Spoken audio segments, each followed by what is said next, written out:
और अमित शाह को सीधे सीधे नागपुर से फोन आया। अब जब बिहार में चर्चा हो रही कि भाई नागपुर की एंट्री हो गई और गांधी मैदान में कहा जा रहा है कि शपथ ग्रहण कार्यक्रम भी होगा, बड़े पैमाने पर जलसा और तमाम तरह की बातें। पटना, दिल्ली और नागपुर, ये तीन जगह ये आपको पावर सेंटर कह लीजिए या सेंटर कह लीजिए। अब कहां से फोन आया? तो नागपुर से फोन आया। इतनी बात कही जा रही है तो वह नागपुर से फोन आया, बिहार में बड़ा बदलाव, बड़ी बात होने जा रही है, तो निश्चित रूप से वह भाजपा का कौन बिहार में चेहरा होगा मुख्यमंत्री का। पहली बार हिंदी पट्टी क्षेत्र में एक बिहार ही एक ऐसा राज्य था, ऐसा प्रदेश था जहां पर भारतीय जनता पार्टी बीजेपी का कोई भी मुख्यमंत्री अब तक नहीं बना।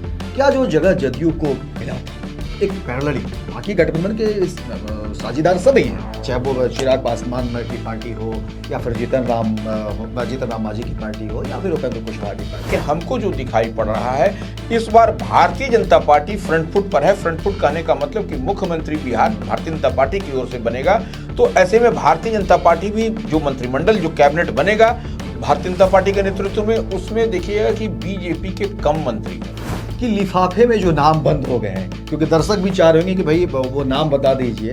लगातार चर्चा सम्राट चौधरी को लेकर के हम लोग भी कर रहे थे, हम लोगों ने पहले भी ब्रेक किया था स्वराज पोस्ट पर कि देखिए सम्राट और नीतीश कुमार की पसंद तो सर्वोपरि है, वो प्रायोरिटी लिस्ट में टॉप पर है।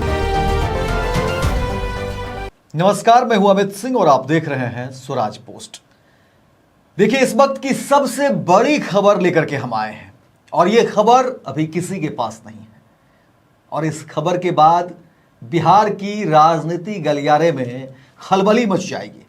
हालांकि देखिए, चर्चा लगभग एक महीने से ज्यादा कह सकते हैं, क्योंकि नीतीश कुमार ने जब घोषणा कर दी थी कि मुझे राज्यसभा जाना है और मैं अब बिहार का मुख्यमंत्री नहीं रहूंगा, क्योंकि पहले से ही ख्वाहिश थी कि मैं लगभग तीनों सदन का सदस्य रह चुका हूं लेकिन राज्यसभा में नहीं गया हूं, इसलिए मुझे राज्यसभा जाना है। मैंने काम किया है, बहुत सारा आप लोगों का प्यार मिला, इस तरह का एक ट्वीट आया था।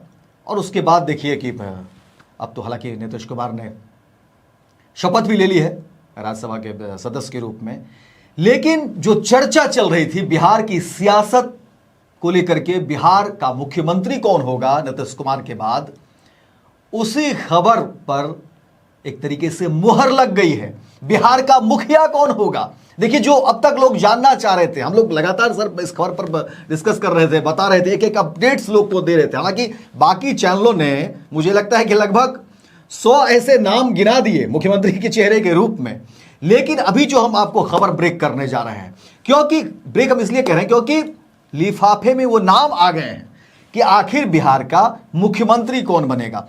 अटकलें देखिए, कई तरह के लोग लगा रहे थे बिहार की सियासत को लेकर के कि देखिए जदयू से कौन होगा, बीजेपी से कौन होगा, किससे किसकी अदावत है, किससे जो है किसकी ज्यादा घनिष्ठता है, अमित शाह के करीबी कौन है, प्रधानमंत्री नरेंद्र मोदी के करीबी कौन है, नीतीश कुमार किसको बनाना चाहते हैं, इस तरह की अटकलें जो है और कयास का बाजार जो है वो गर्म था और लगातार चर्चा चल रही थी। लेकिन आपको बता दें कि नागपुर से फोन आ गया प्रधानमंत्री नरेंद्र मोदी को, और नागपुर से फोन आने का मतलब आप समझ सकते हैं।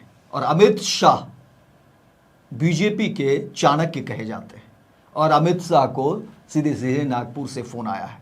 पूरी खबर विस्तार से बताएंगे कि बिहार की सियासत अब किस तरफ करवट लेगी, बिहार का मुखिया कौन होगा और तमाम मंत्रिमंडल को लेकर के जो चर्चा है, क्या कुछ होगा, गृह मंत्रालय जो है किस पार्टी को मिलेगी, क्योंकि अभी तो चर्चा इसी बात को लेकर के हो रही है, विधानसभा अध्यक्ष कौन बनेंगे, ऐसे कई सारे सवाल हैं जिस पर हम चर्चा करेंगे। रवि उपाध्याय सर हमारे साथ जुड़े हुए हैं, राजनीति के कद्दावर चेहरा कह सकते हैं और बड़ी पकड़ बिहार की सियासत और राजनीति को बिल्कुल जमीन पर जो है इनकी पकड़ है और एक एक खबर मुझे लगता है कि इस पर ऑपरेशन करते हैं, समझते हैं, जानते हैं और तमाम जो नेता हैं उनसे इनकी बातचीत हमेशा होती रहती है। सर, जो खबरें हम लोग ब्रेक करने जा रहे हैं, जो चर्चा है कि नागपुर से प्रधानमंत्री नरेंद्र मोदी को फोन आया, अमित शाह चाणक्य है, हालांकि अमित शाह की रणनीति, अमित शाह की जो कार्यशैली है उसको लेकर के जो है सो कई बार चर्चा होती है। जब भी कुछ बीजेपी कुछ नया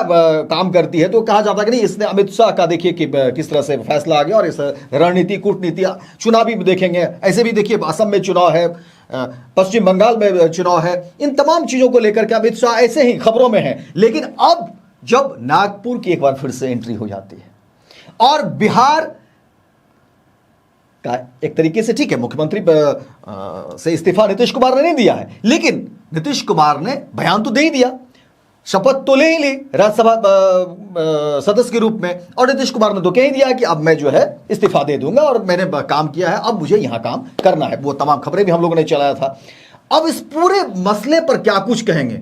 मीडिया में लगातार देखिए खबरें चल रही थी, लोग कई तरह के नाम भुना रहे थे, गिना रहे थे, लेकिन अब जब बिहार में चर्चा हो रही कि भाई नागपुर की एंट्री हो गई है और गांधी मैदान में कहा जा रहा है कि शपथ ग्रहण कार्यक्रम भी होगा, बड़े पैमाने पर जलसा और तमाम तरह की बातें हैं, क्या कुछ कहेंगे?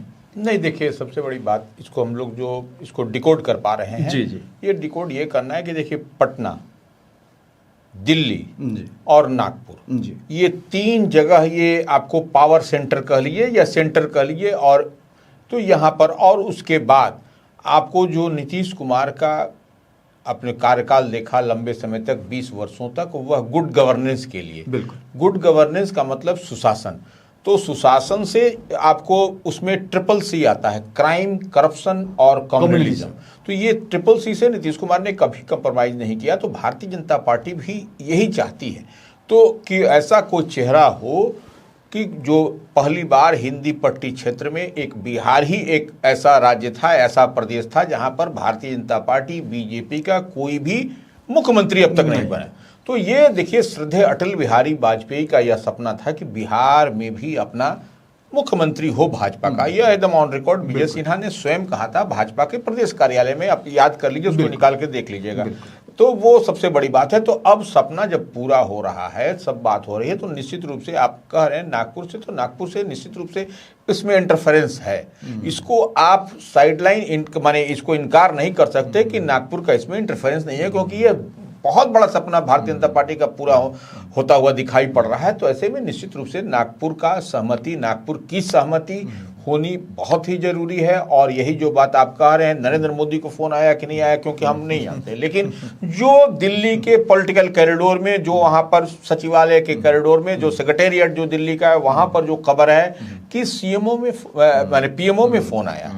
अब कहां से फोन आया? तो नागपुर से फोन आया। इतनी बात कही जा रही है, किसको आया, क्या आया, ये तो हम लोग माने जो हम लोग उसी को डिकोड करते हैं। तो ये इतनी बात है। तो वह नागपुर से फोन आया, बिहार में बड़ा बदलाव, बड़ी बात होने जा रही है। तो निश्चित रूप से वह भाजपा का कौन बिहार में चेहरा होगा मुख्यमंत्री का, तो उसी को लेकर के जो ऊहापोह थी, उसी की बात हम लोग करने बैठे हैं। लेकिन गांधी मैदान से जब शपथ ग्रहण की बात हो रही है, तो क्या इसके पीछे भी एक बड़ा मैसेज देना है? क्या बीजेपी को बड़ा मैसेज देना है क्या? देखिए गांधी मैदान में शपथ ग्रहण करना, देखिए गांधी मैदान तो ऐतिहासिक गांधी मैदान है, और बापू का सपना गांधी मैदान, तो गांधी मैदान से ही हर चीज आपको बिहार में जो अब तक दिखाई पड़ा, गांधी मैदान से ही वह कुछ दिखाई पड़ा। चाहे जो आप 74 का मूवमेंट देख लीजिए या अन्य जो भी आप देखिएगा, तो वहां से, तो ये निश्चित रूप से गांधी मैदान को सजाया और संवारने की बात प्रधानमंत्री नरेंद्र मोदी के आने की बात कही जा रही है कि वह भी आएंगे, अमित शाह आएंगे, तमाम केंद्रीय मंत्री, जो भाजपा शासित राज्यों के मुख्यमंत्री। तो आप ऐसे में सोच लीजिए कि क्या व्यवस्था होगी जो 16 अप्रैल को जब भारतीय जनता पार्टी का चेहरा मुख्यमंत्री पद के जब शपथ लेते हुए दिखाई पड़ेंगे, उसके कैबिनेट की वहीं पर घोषणा होगी, 2 3 4 जो 5 जो भी वो कैबिनेट बने, तो वो उसकी घोषणा भी उस मंच से होगी। तो आप समझ लीजिए कि वहां पर फिजा क्या होगी वहां की, गांधी मैदान की।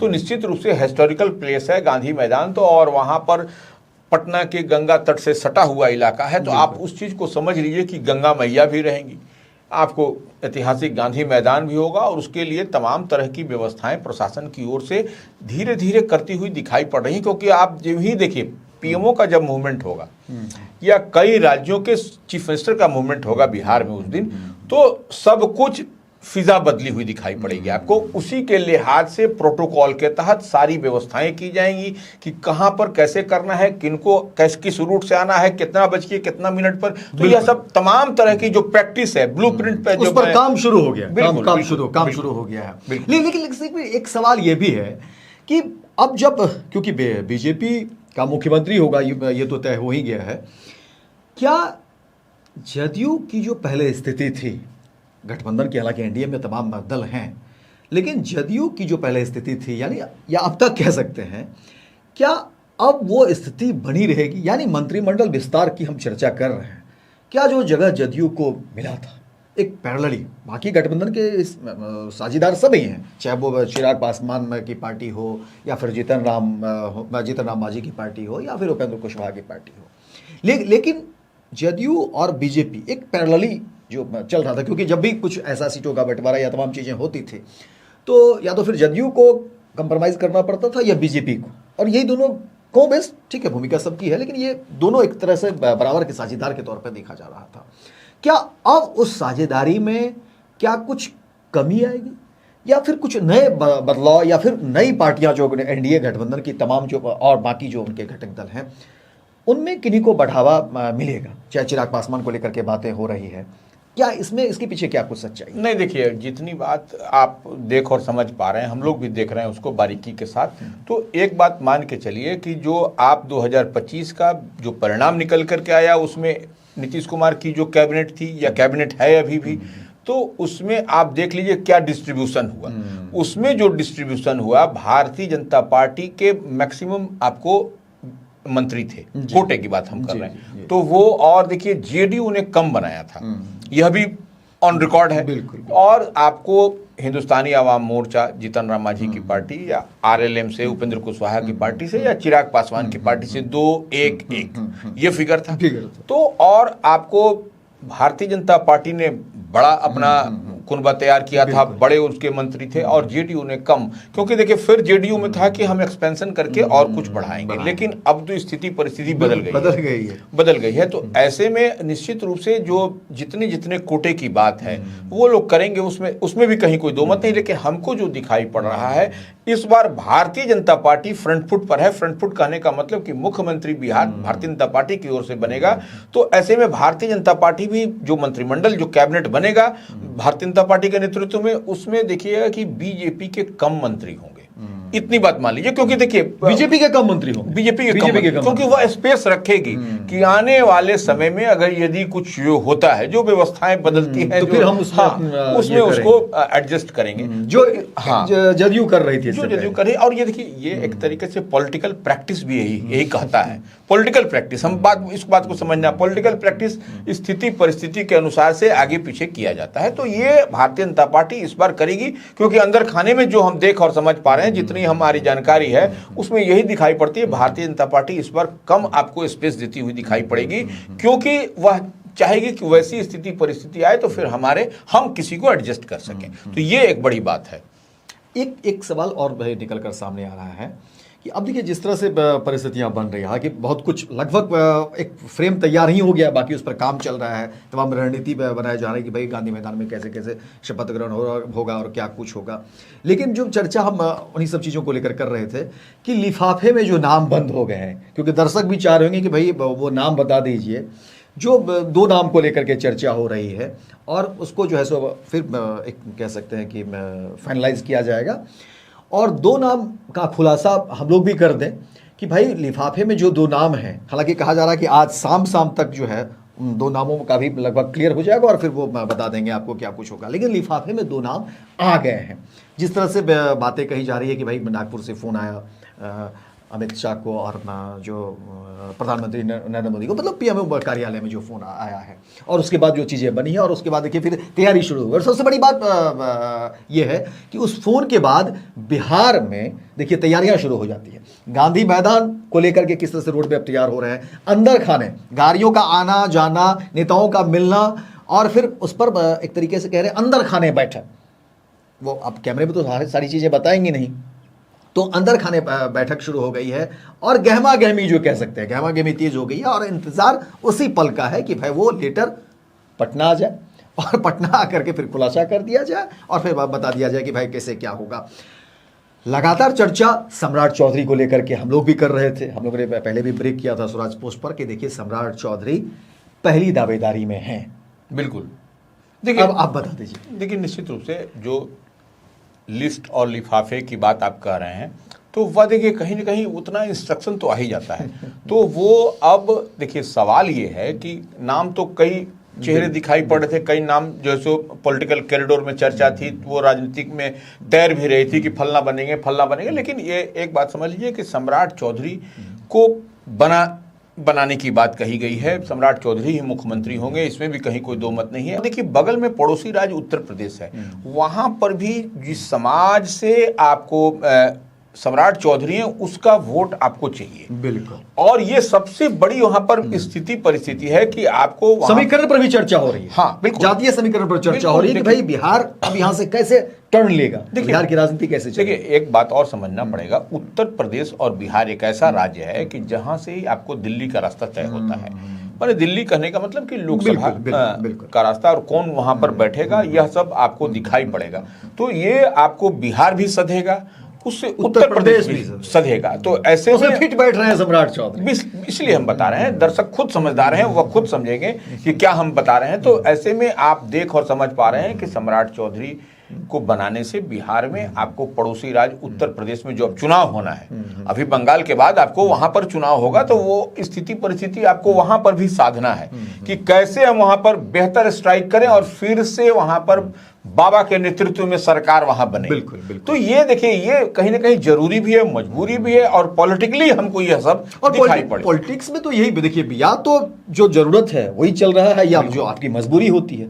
और सम्राट चौधरी दोनों एंगल में फिट बैठ रहे हैं। और देखिए कहा जा रहा है कि नीतीश कुमार ने एक तरीके से रिकमेंड कर दिया, सम्राट चौधरी के नाम को रिकमेंड कर दिया। और बीते दिनों अगर देखेंगे लगातार हर मंच पर सम्राट चौधरी नीतीश कुमार के साथ दिख रहे थे। बिल्कुल, कई मंच पर नीतीश कुमार ने खुद जो है पीठ थपथपाया और खड़े होकर के कहते थे, एक तरीके से दर्शकों को बता रहे थे कि भाई अच्छा काम कर रहा है। विधानसभा में याद करिए, जब भी विपक्ष को घेरना होता था, को जवाब देना होता था, तो सम्राट चौधरी को एक तरीके से नीतीश कुमार आदेश दे देते कि तुम बोलो, खड़े होकर के बता दो।